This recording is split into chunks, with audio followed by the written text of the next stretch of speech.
Welcome back to our continuing conversation with Dr. Randy Bartlett of the City of Bridges High School, where we continue to explore his concept of providing an overall holistic education.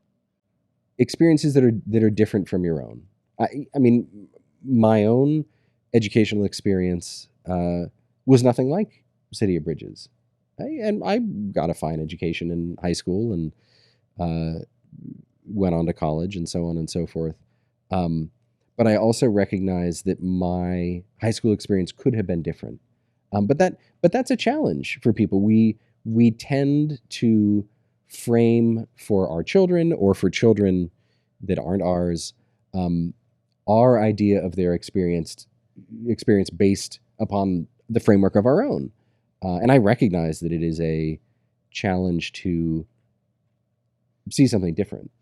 Well, I believe that they're attracted in what you have. You've built up a atmosphere there based on your core values. One of them is mindfulness, and I particularly like your description of wakefulness. Mm-hmm. Yeah, and they're sort of two sides of the same coin, I guess, in that if you are mindful of yourself and your own thoughts and your own feelings and your own emotions, you are more able then to be awake to the world and to what it presents, and awake to community as well.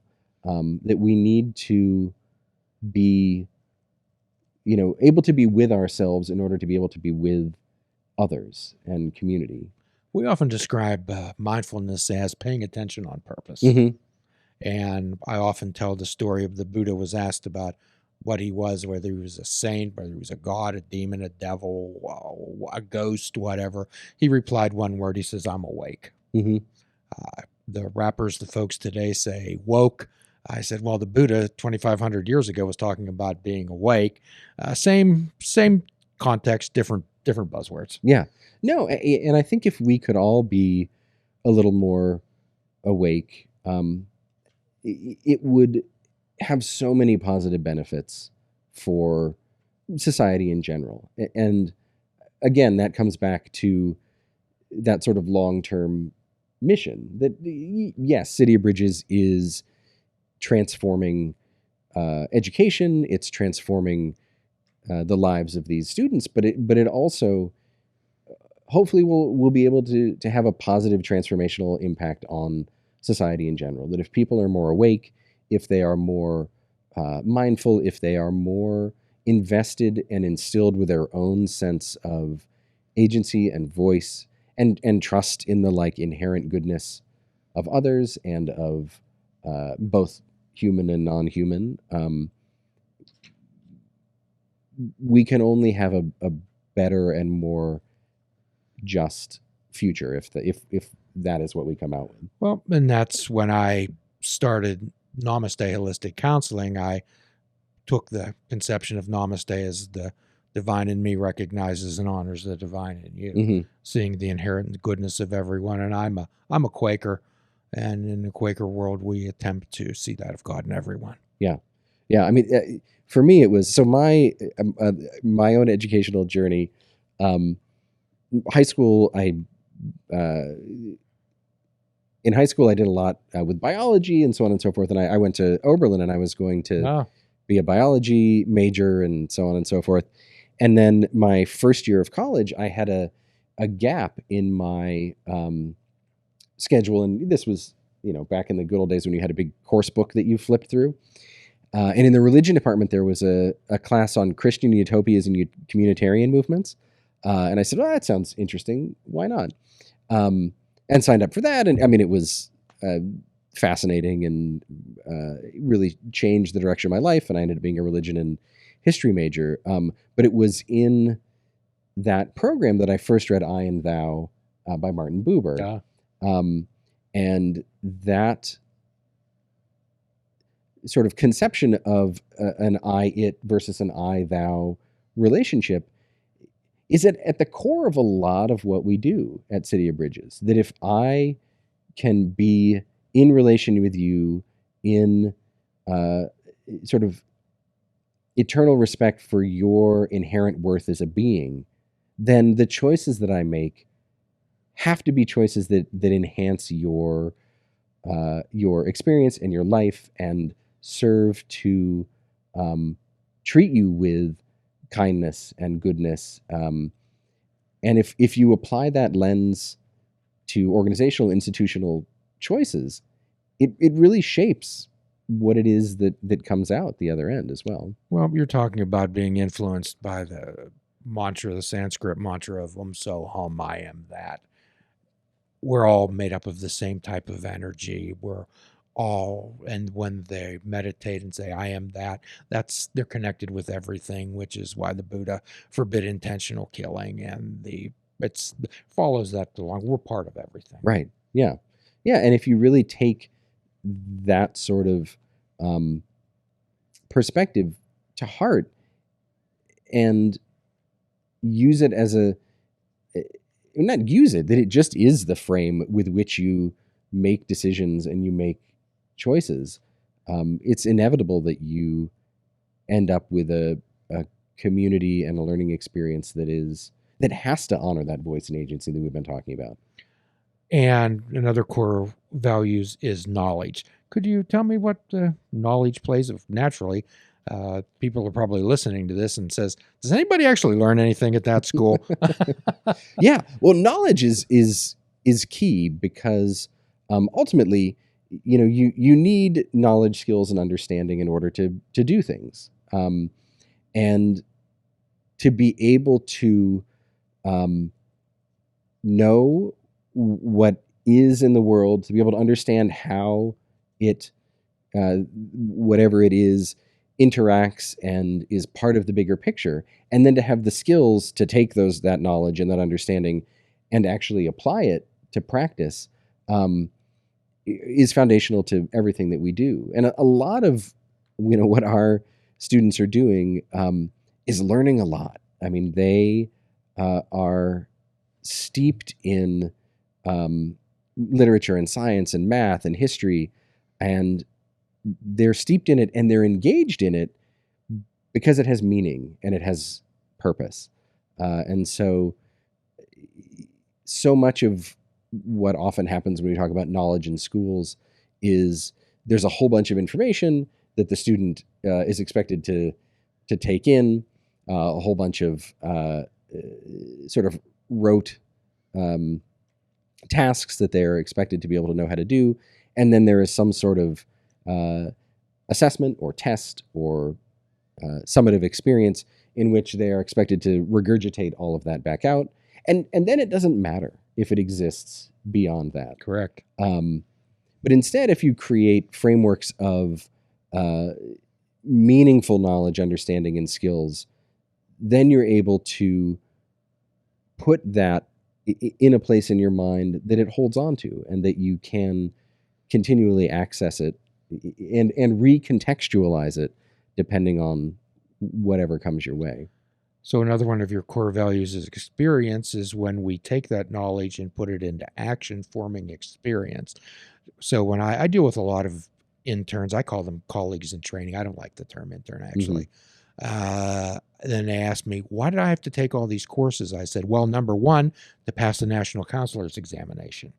Now we get to put, now when we're together, we put that knowledge and we put it into action, and then you'll have experience. Right. And I think that's absolutely true for us as well.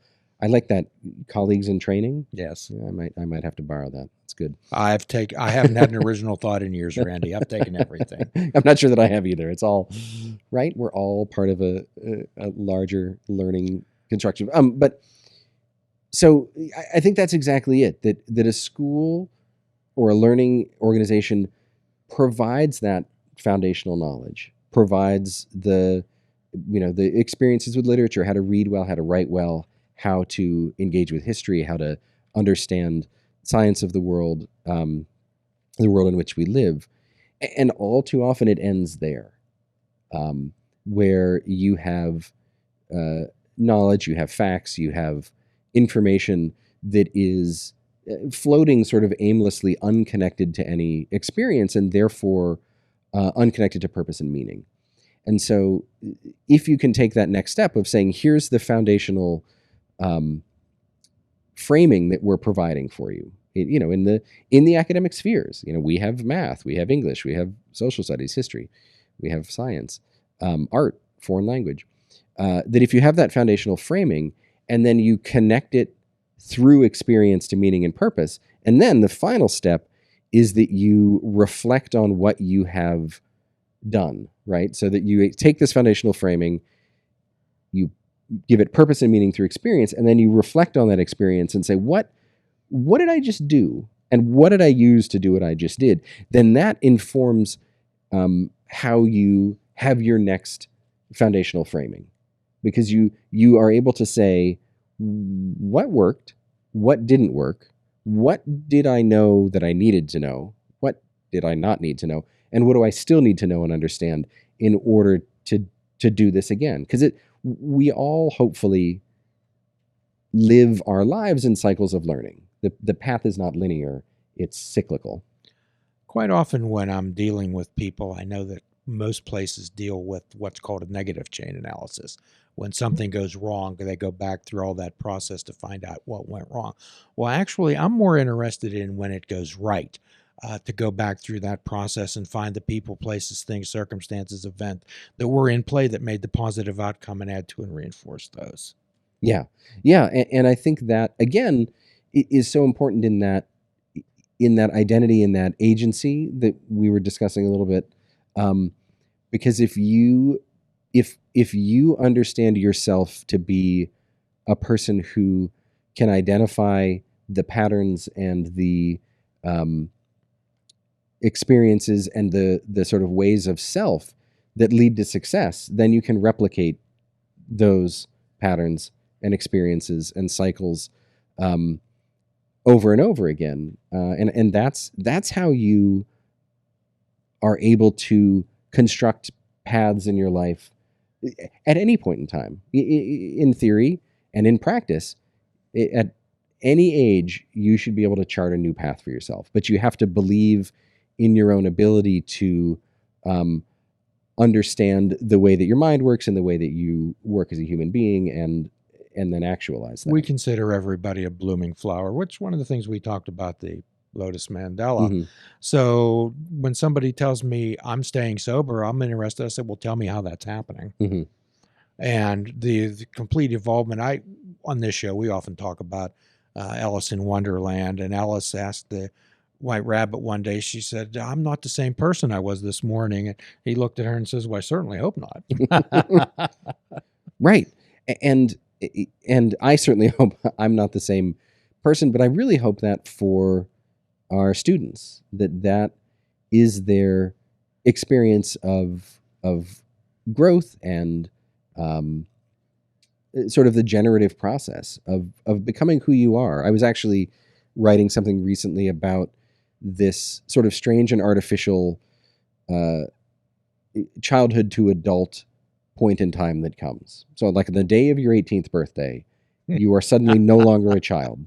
You are now an adult in the eyes of the law. Yes. You're an adult, in the eyes of our sort of democratic process, you're an adult.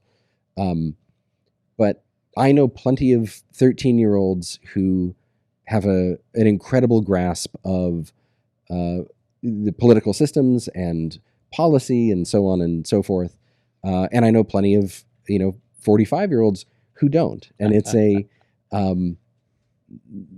is an ongoing cycle of growth and development. And those sort of demarcations are largely artificial. And if we can free ourselves from artificial demarcations of success and failure, and instead recognize it as an ongoing process of growth and development, we can live more fulfilling and, somewhat less turbulent lives. We're still human beings. So you also, one of your core values is justice. And unfortunately, some people view justice as, I need to get what's mine. Mm-hmm. What's your exploration, your concept, your grasp of justice as it translates into the city of Bridges? Yeah. So justice is a really important and a really sort of interesting concept for us as an organization. And, many of our students come to us already with a deep well of justice and a sort of striving for not how do I get what's mine, but how do I help other people get what they have struggled to get because of larger oppressions or lack of opportunity or circumstance that's beyond their control. Because if we are going to really truly lead lives in which we can say, yes, I am able to be the person I am, and I'm able to live a life that makes me feel fulfilled, that has to be true for everyone. And that's certainly present in our curriculum. It's certainly present in the things that we talk about, the things that we read, the things that we explore and experience. But it's also present in the choices that we make as a community, how we deal with disagreements, because we are still human beings and we do have disagreements. And that notion of justice, not as how do I get what's mine, but how do I help others feel and be present and acknowledged in the world, I think is really, really fundamental to what we do. We're having a great conversation, and I would suggest that you tune in to our next episode, our next podcast of Fishing Without Bait, where we continue our conversation with Dr. Randy of the City of Bridges High School. Please check out our website at fishingwithoutbait.com, where you can listen to the show, comment on our discussions, and find out where you can subscribe to our podcast. If you're interested in flying the colors of Fishing Without Bait, click the shop icon on our website. We have clothing, mugs, cell phone cases, and so much more. Show the world that you fish without bait. This show is a member of the Sorgatron Media Podcast Network. Find out more at sorgatronmedia.com.